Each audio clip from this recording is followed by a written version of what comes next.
하나님의 말씀 보겠습니다. 하나님의 말씀은 예레미야 33장 1절부터 3절 말씀까지 우리 같이 한 목소리로 봉독하겠습니다.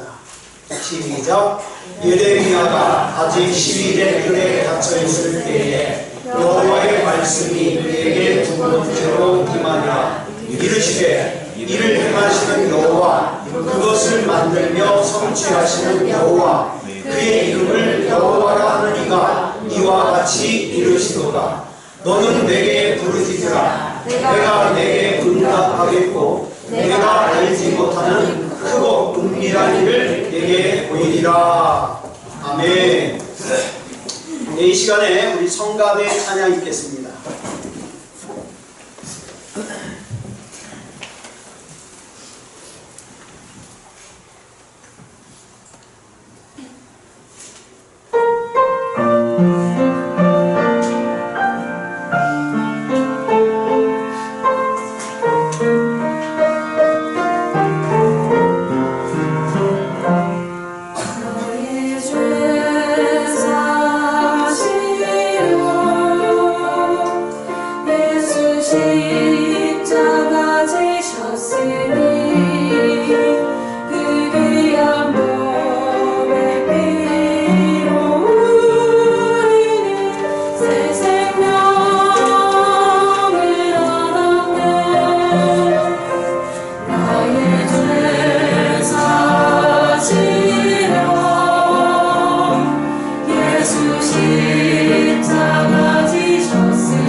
기도하겠습니다. 사랑의 아버지 하나님, 하나님의 은혜로 여기까지 왔습니다. 그 하나님의 은혜, 하나님의 사랑 잊지 않게 해주시옵소서. 이 시간에도 또 하나님께서 들려주시는 말씀에 하나님을 향한 신뢰로 또 순종으로 반응하게 해주시옵소서. 모든 것을 우리 주님 앞에 맡겨드리오며 그리스도 예수님의 이름으로 감사하며 기도드렸사옵나이다. 아멘. 예, 우리 같이 인사 나누겠습니다. 일주일 동안 수고하셨습니다. 은혜 받고 돌아갑시다. 예, 이 시간에는 예레미야 33장 1절부터 3절까지 읽었습니다. 나눌 말씀의 제목은 하나님을 소개합니다 입니다. 유다의 마지막 왕인 시드기야가 왕이 된 지 10년이 되던 해에 바벨론의 왕인 느부갓네살이 대군을 이끌고 유다를 쳐들어왔습니다. 그래서 예루살렘을 격격으로 포위했어요.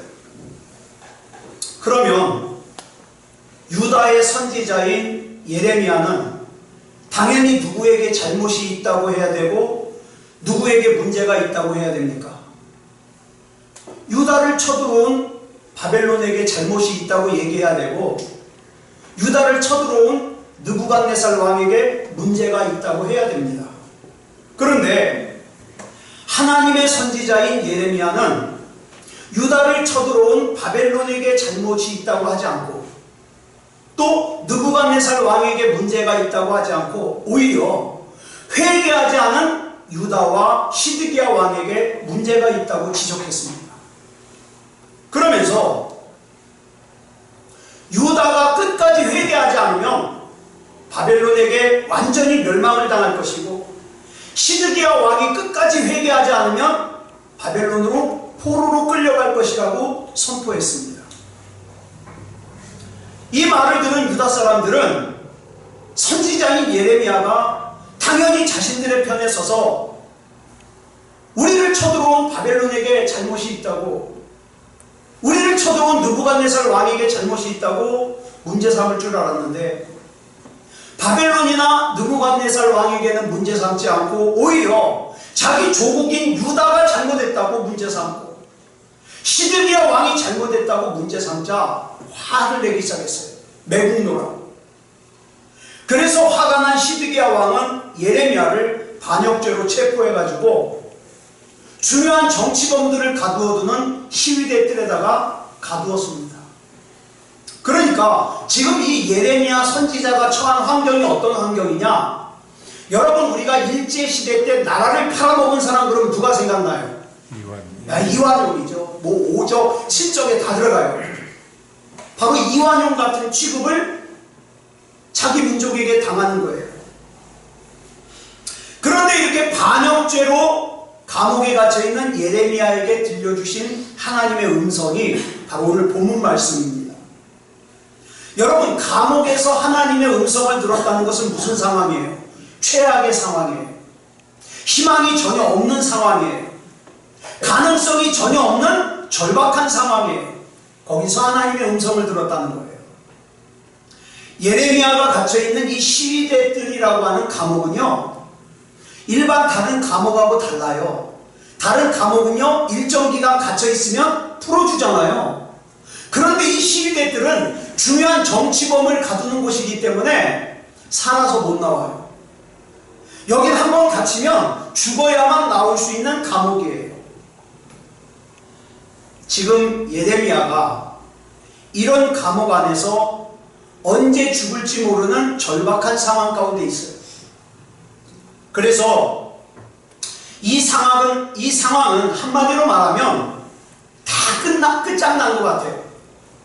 풀려날 가능성이 전혀 없어요. 이런 상황에서 예레미야에게 하나님의 음성이 들려진 거예요. 우리도 인생을 살다 보면 전혀 해결될 것 같지 않은 문제를 만날 때가 있습니다. 있죠? 제가 얼마 전에 몇 년 전에 부모님은 아프시죠. 저희 아버지가 이 고관절이 부러져 가지고 힘드시잖아요. 아버지도 아프시죠? 어머니도 기억을 못하시는 치매 증세가 있어서 아프시죠? 너무 속상한 거예요. 해결될 수가 없어요. 게다가 또 그 당시에 제가 교회 문제가 있어서, 우리 교회 문제가 있어서 혼자 소가리를 하고 있었죠. 그뿐입니까? 제 문제가 있어요. 제 문제가. 그래가지고 여러 가지 어려운 문제가 한꺼번에 닥치는 바람에 제 마음이 몹시 힘들었어요. 그래서 하나님 앞에 이렇게 푸념이 담긴 기도를 했습니다. 하나님, 저는요 이 문제들 중에 한 가지도 감당하기 힘든데 왜 이렇게 힘든 문제를 여러 개가 겹쳐서 오게 하십니까? 그렇게 기도했어요.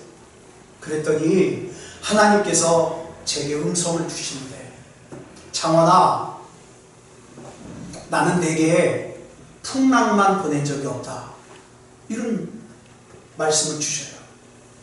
그 당시에 제가 요나서를 읽고 있었는데 언뜻 보면 하나님께서 요나에게 풍랑만 보내신 것처럼 보이지만 사실은 보이지 않는 곳에 물고기도 함께 준비하셨어요. 근데 여러분, 이 물고기라는 게 참 재미있습니다. 이게 사람의 눈에 보기에는 어찌 보면 풍랑보다 더 큰 고난처럼 보여요. 풍랑보다 더 무서워 보여요. 근데 그 물고기가 하나님이 준비하신 대책이라는 거예요. 그러므로 저와 여러분은요, 문제를 만났을 때 내 눈에 보이는 풍랑만 볼 것이 아니라 하나님께서 나를 위해 준비하신 대책을 볼 수 있는 영의 눈이 열리게 해주시옵소서. 기도해야 돼요. 그러면 우리를 위하여 준비하신 하나님의 대책이라는 걸 어떻게 볼 수 있을까요? 감옥에 갇혀있는 예레미야에게 하나님의 음성이 들려졌듯이 우리는 하나님의 말씀을 통해서 하나님이 우리를 위해서 예비하신 대책을 알 수 있어요. 때로는 여러분들이 성경을 읽다가, 때로는 이창원 목사를 통해서 증거되는 하나님 말씀을 듣다가, 때로는 여러분들이 기독교 방송을 보다가 하나님의 음성을 들을 수 있습니다.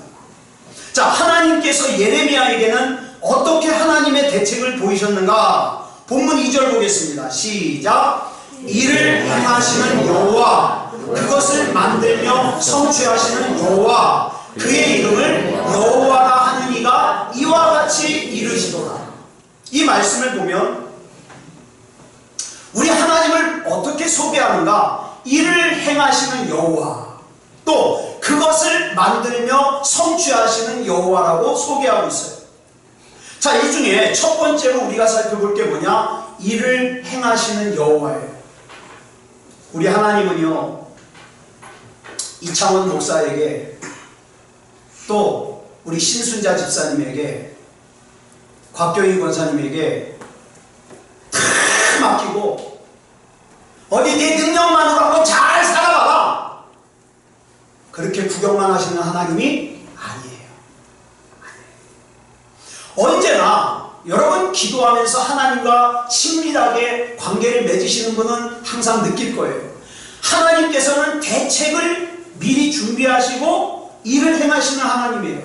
그래서 하나님의 일을 하는 사람들은 늘 기억해야 될 게 뭐냐면, 하나님의 일은 하나님의 때에 하나님의 방법으로 하나님께서 하십니다. 그렇기 때문에 우리는 뭐라고 고백해요? 하나님, 나는 하나님이 아니면 안 돼요. 이렇게 고백하는 거예요. 근데 많은 사람들이 착각을 하기를 일은 자기가 한다고 착각을 해요. 그래, 하나님은 돕기만 하는 분이라고 착각을 해요. 예레미야도 그렇게 생각했던 것 같아요. 예레미야가 하나님의 말씀을 전하다가 감옥에 갇혔습니다. 아마도 감옥 안에서 이렇게 생각했던 것 같아요. 하나님, 나는 지금 할 일이 많은데 하나님께서는 왜 할 일이 많은 나를 이 감옥에 갇히게 하셨습니까? 아마 예레미야는 답답했을 거예요. 지금의 문제를 해결하기 위해서는 내가 빨리 나가서 뛰어야 될 것 같은데 지금 이 감옥 안에 갇혀가지고 아무것도 할 수가 없어요.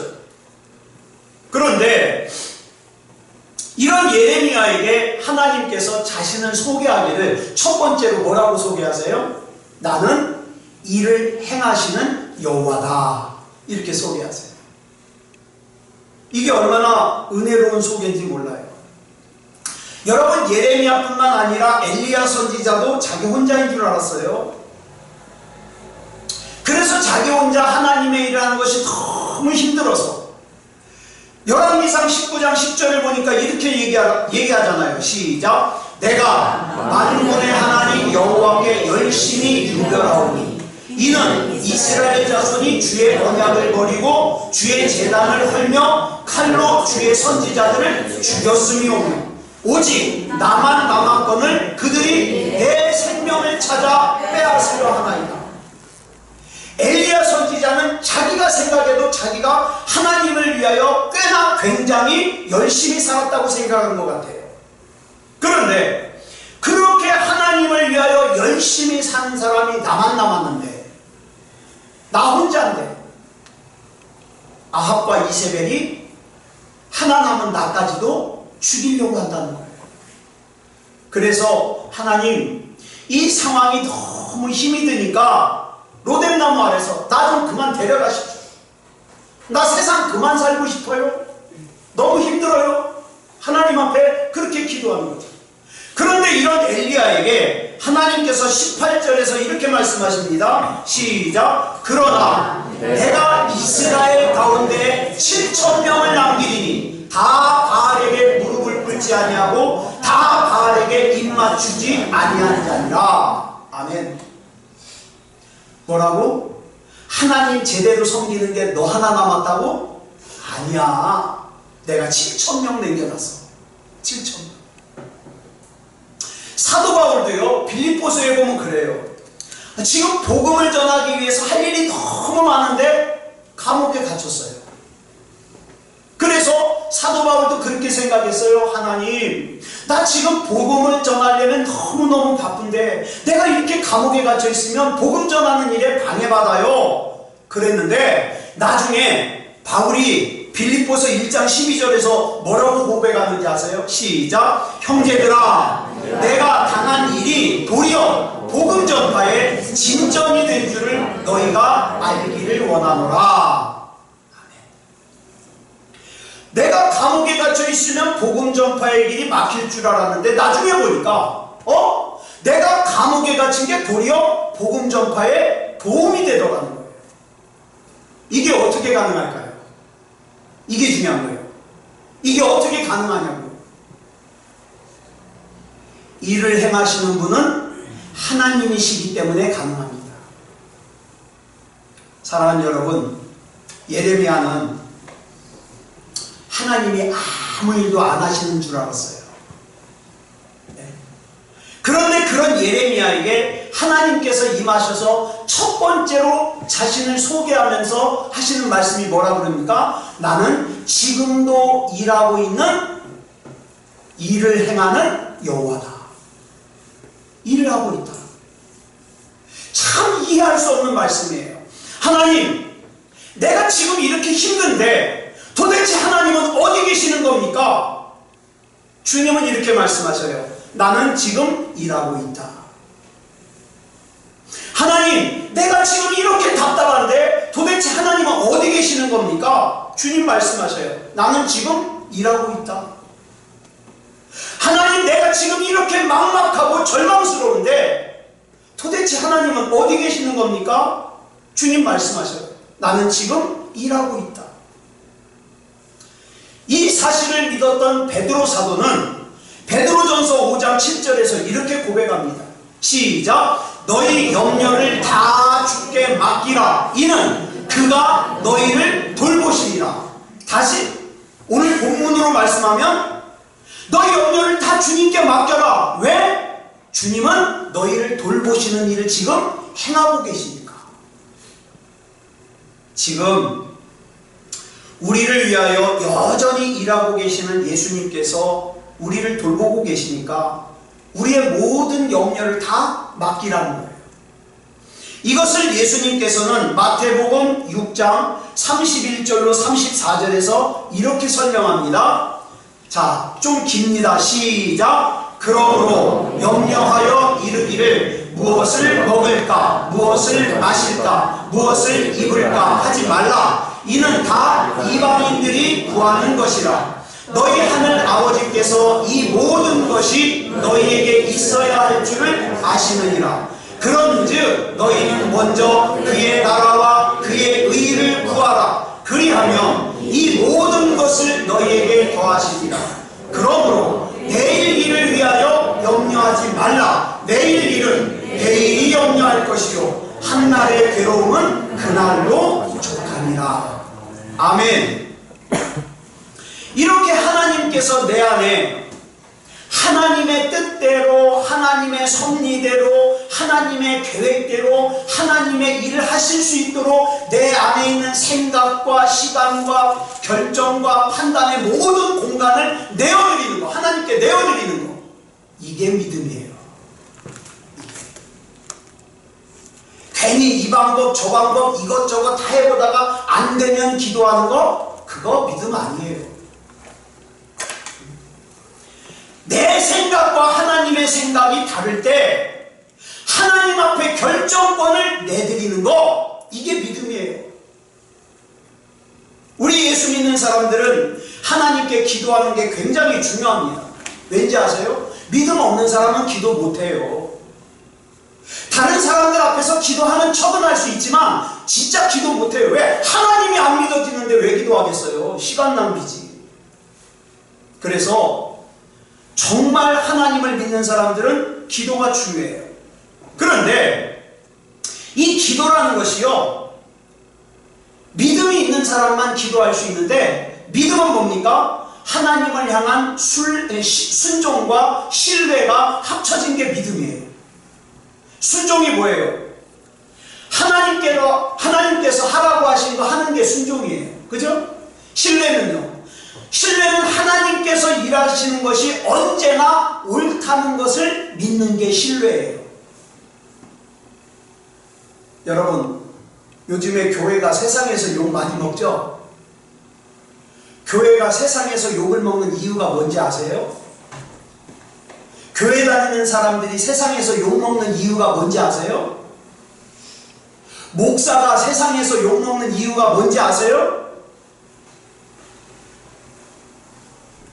순종은 하지 않고 신뢰만 얘기해서 그래요.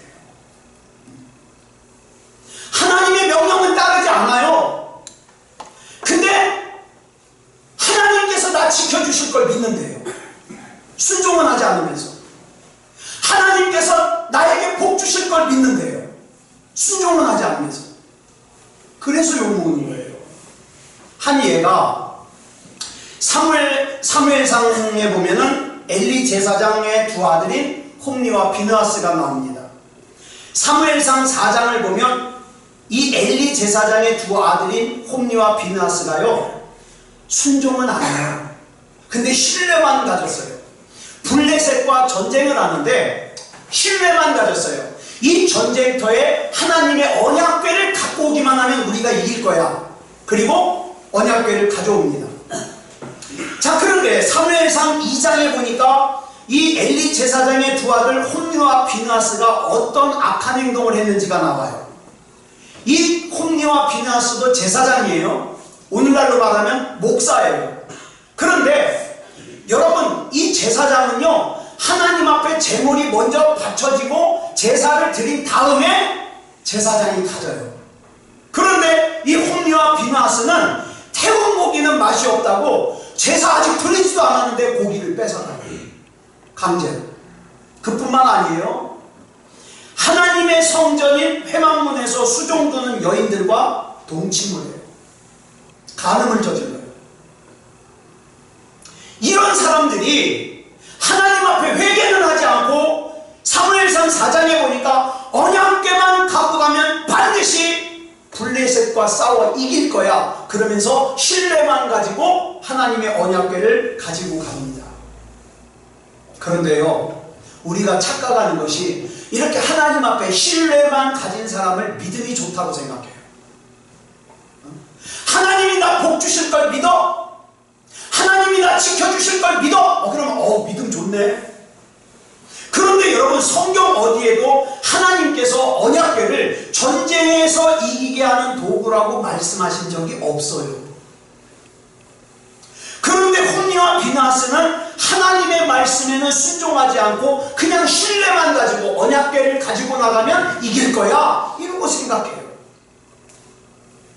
여러분, 하나님의 언약궤를 가져가면 전쟁을 이길 수 있다고 찰떡같이 믿으니까 얼마나 믿음이 좋은 거예요. 얼마나 신뢰하는 거예요. 아마 홈리와 비나스는 이렇게 생각했을 거예요. 설마 언약궤가 왔는데 전쟁에서 질까? 졌습니다. 설마 하나님께서 언약궤를 버리실까? 그 순간에는 하나님이 언약궤를 버리셨어요. 그래서 그 언약궤를 블레셋에게 뺏겼어요. 설마 하나님의 언약궤가 앞서 나가는데 적군이 덤빌까? 제대로 덤볐습니다. 왜 그런지 아세요? 순종이 없었어요. 신뢰만 있었어요. 결국 홈리와 비나스는 그 전쟁터에서 죽었습니다. 언약궤는 블레셋에게 빼앗기고 말았습니다. 왜 이런 결과가 왔습니까? 순종은 없이 신뢰만 했기 때문이에요. 하나님께 순종하는 모습은 보이지 않고 하나님께서 지켜주실 거야, 하나님께서 인도해 주실 거야, 하나님을 향한 신뢰만 주장했기 때문이에요. 그러면서 실제적인 삶에서는 조금도 순종하지 않아요. 하나님께서 말씀을 하셔도 순종하지 않으니까 인도하실 수가 없어요. 하나님의 뜻을 구하지도 않고 하나님의 뜻을 따르지도 않아요. 그래서 세상 사람들이 오늘날 예수 믿는 사람들을 비웃는 거예요. 왜요? 순종은 하지 않고 하나님을 신뢰하는 거예요. 잘 될 거야, 복 받을 거야, 이상한 믿음을 가지고 있으니까. 기도도 그래요. 믿음의 기도라는 것이 내가 기도하는 하나님께서 반드시 응답하실 걸 나는 믿어, 이걸 믿음의 기도라고 생각해요. 아니에요. 믿음의 기도는 뭐냐? 하나님의 말씀에 대한 순종으로부터 출발하는 기도가 믿음의 기도예요. 지금 내 눈에는 보이지 않아요. 지금 내 손에 만져지지도 않아요. 지금 내 귀에 들리지도 않아요. 너무 안 좋은 상황이에요. 시위대 뜰에 갇힌 것 같아서 절망적인 상황이에요. 아무 희망도 보이지 않아요. 뭐가 좋아질 것 같지도 않아요. 그런데 하나님께서 자꾸 내 마음속에 기도하라 그러세요. 그래서 내가 하나님 앞에 기도하는 거, 이게 믿음의 기도예요.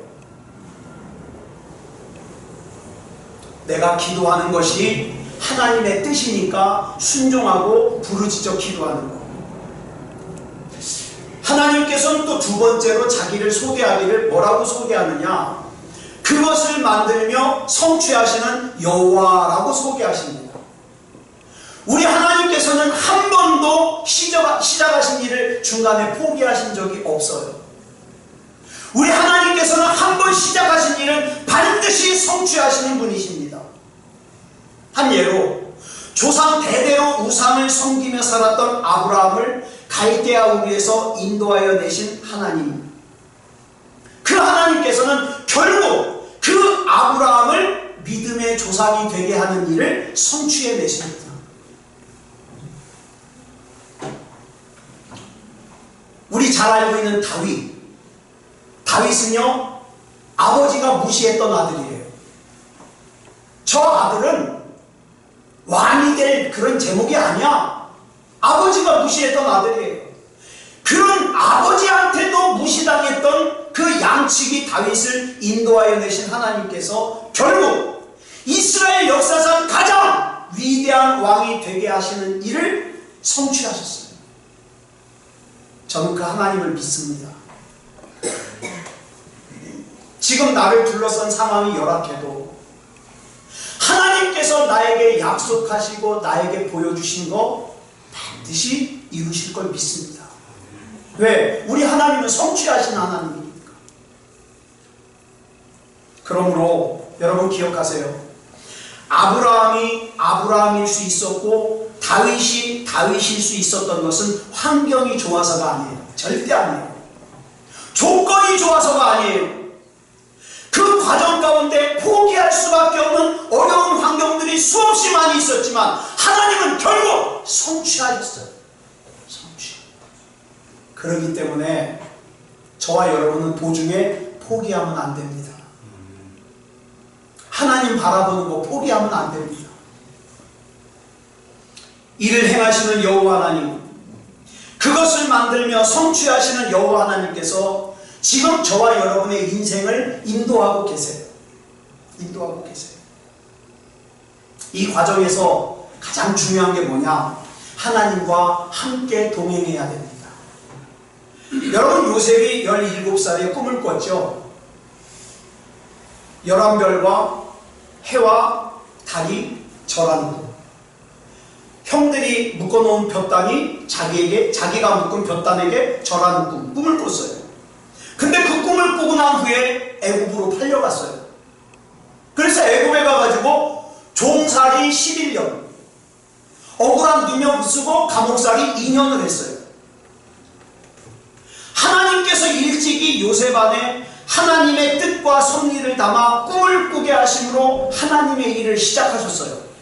그런데 그런 요셉이 애굽으로 팔려가서 11년 동안 종살이를 하고 2년 동안 감옥살이를 하는 동안에 요셉 안에 담겨져 있는 하나님의 뜻과 섭리가 실패한 것처럼 생각했어요.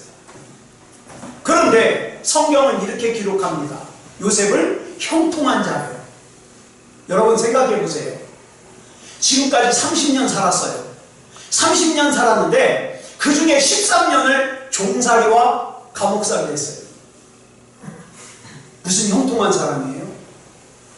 그런데 창세기 39장 2절에 보니까 요셉을 형통한 자라고 하는 이유를 이렇게 설명해요. 시작. 여호와께서 요셉과 함께 하심으로 그가 형통한 자가 되어. 겉으로 보기에는 망한 것 같고 다 끝난 것 같고 불행한 것 같지만 이를 이루시고 성취하시는 하나님께서 함께 계시는 것만으로도 요셉은 형통한 사람이라는 거예요. 그래서 진짜 하나님을 믿는 사람은 주님이면 충분합니다 라고 고백할 수 있는 거예요. 이렇게 하나님을 일을 행하시는 여호와라고, 그것을 만들며 성취하시는 여호와라고 소개한 다음에 본문 3절에서 이렇게 약속하십니다. 시작. 너는 내게 부르짖으라. 내가 내게 응답하겠고 내가 알지 못하는 크고 은밀한 일을 내게 보이리라. 여기 보면 우리가 하나님께 부르짖으면 하나님께서 응답하실 것이고 우리가 미처 알지 못하는 크고 은밀한 일을 보여주시겠다고 약속하셨어요. 여러분, 저와 여러분이 생각하는 길보다 하나님께서 생각하시는 길이 훨씬 더 높습니다. 저와 여러분이 생각하는 깊이보다 하나님이 생각하시는 깊이가 훨씬 더 깊습니다. 하나님께서 단순히 아브라함이 원하는 것을 주시는 것이 목적이었다면 25년 동안 기다리지 않았어요. 왜? 아브라함은 그냥 아들 하나 원했거든요. 대를 이을 수 있는 아들 하나. 그런데 하나님께서 아브라함 안에 담으신 계획과 섭리는 아들 하나가 아니에요. 한 민족이에요. 그래서 하나님께서는 그 하나님의 뜻을 이루기 위해서 25년이라는 기간 동안 아브라함을 기다리게 하신 거예요. 그런데 여러분 잘 보세요. 이 25년이라는 시간은 하나님의 능력이 없어서 25년이 걸린 것이 아니라 아브라함이 그 일을 감당할 수 있는 준비를 시키는데 걸린 시간이 25년이에요. 여러분, 정말 여러분 안에 담으신 하나님의 복, 하나님의 계획, 하나님께서 다 부어주셔도 여러분 감당하실 준비 되셨습니까?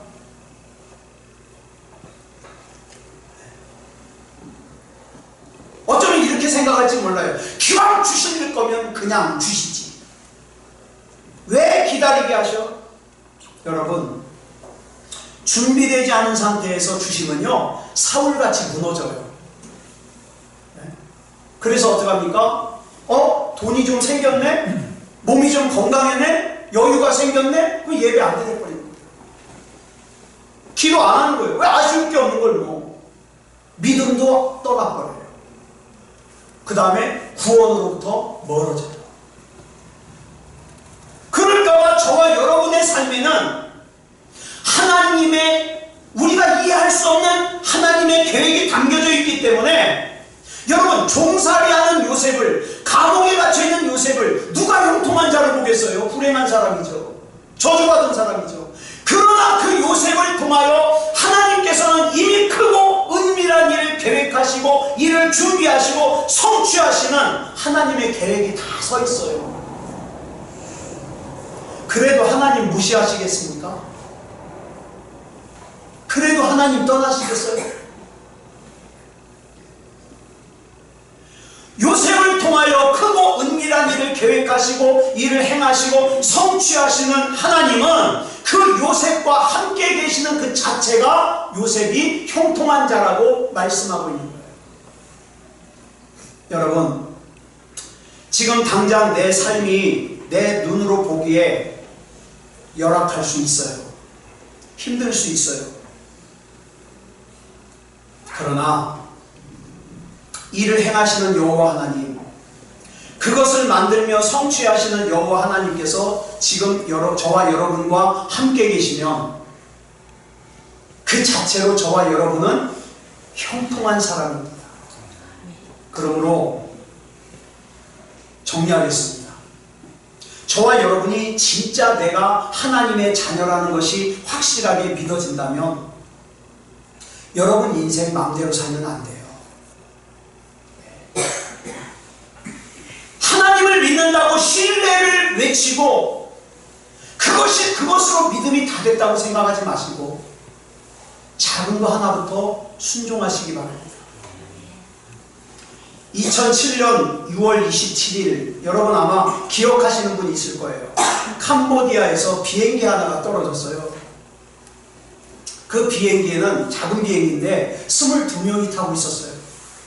근데 그 중에 한국 사람이 13명이나 됐어요. 다 죽었어요. 그때 관제탑에서 분명히 상황을 판단하고 그 비행기 조종사에게 이렇게 하라고 지시를 내렸어요.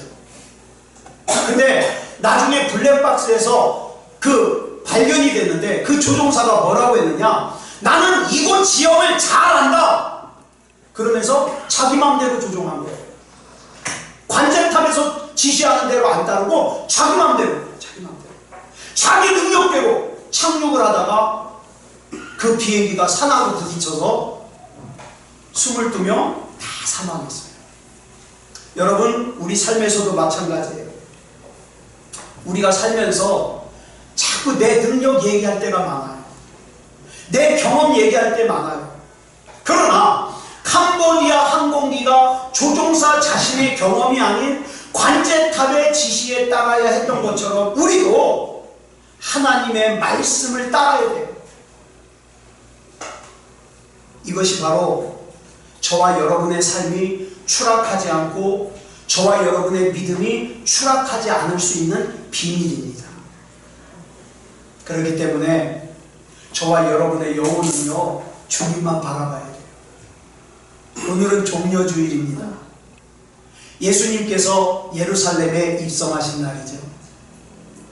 사람들은 종려주일날 예수님이 입성할 때 종려나무 가지를 흔들면서 환영했어요. 근데 곧 예수님을 환영하던 목소리는 뭐로 바뀝니까? 십자가에 못 박으라고 바뀝니다.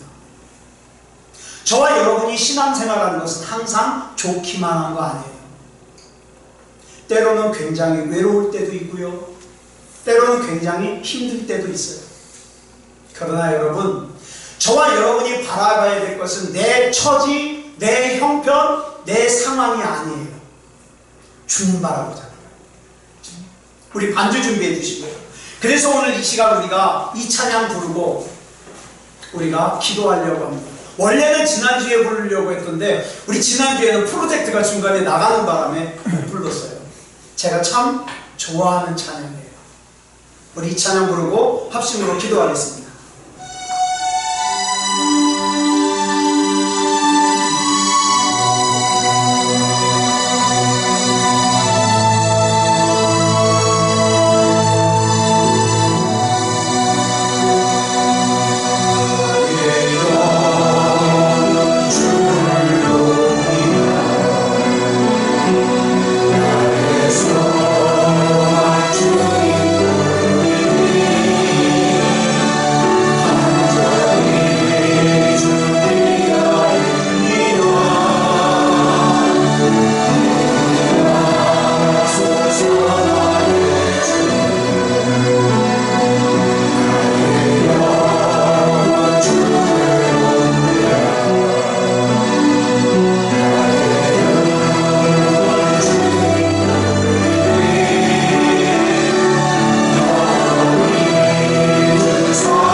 우리 다같이 아픈 곳에 손을 얹으시고 기도하겠습니다. 이창훈 목사는 힘이 없지만 하나님이 치유하십니다. 하나님이 치유하심을 믿으시고 아픈 데 손을 얹으시고 그 손을 통하여 하나님의 손이 만져주셔서 치유될 수 있도록 우리 같이 기도하겠습니다. 사랑의 아버지 하나님, 감사합니다. 이 시간 우리 하나님 앞에 믿음으로 예배드리게 하시고 하나님의 말씀 의지하여 아픈 곳에 손을 얹었습니다. 하나님 치유하여 주시옵소서. 우리 머리끝부터 발끝까지 악한 마귀가 주장하는 질병이 틈타지 못하도록 하나님 지켜주시고 하나님이 주시는 건강 주시옵소서. 나사렛 예수 그리스도 이름으로 명하노니 악하고 더러운 사탄 마귀는 떠나갈지어다. 불법적으로 들어온 질병은 떠나갈지어다. 하나님이 주시는 평안이 임하고 하나님이 주시는 강건함이 임할지어다. 우리 하나님께서 책임져 주시고 붙잡아 주실 줄 믿사오며 그리스도 예수님의 이름으로 간절히 기도드렸사옵나이다. 아멘. 지금은 우리 주 예수 그리스도의 크신 은혜와 성부 하나님의 극진하신 사랑하심과 성령 하나님의 감화 감동 충만하심과 역사하심과 인도하심과 보호하심, 오늘 거룩한 주일 주님 앞에 나와 영과 진리로 예배드리는 사랑하는 성도들과 가정과 이웃 위에 이제부터 영원토록 함께하여 주시사 일평생 사는 동안에 하나님 똑바로 알게 하시고 우리가 아는 그 하나님 신뢰만 주장하는 것이 아니라 순종하며 신뢰할 수 있는 믿음다운 믿음이게 해주시기를 그리스도 예수님의 이름으로 간절히 축원하옵나이다. 아멘.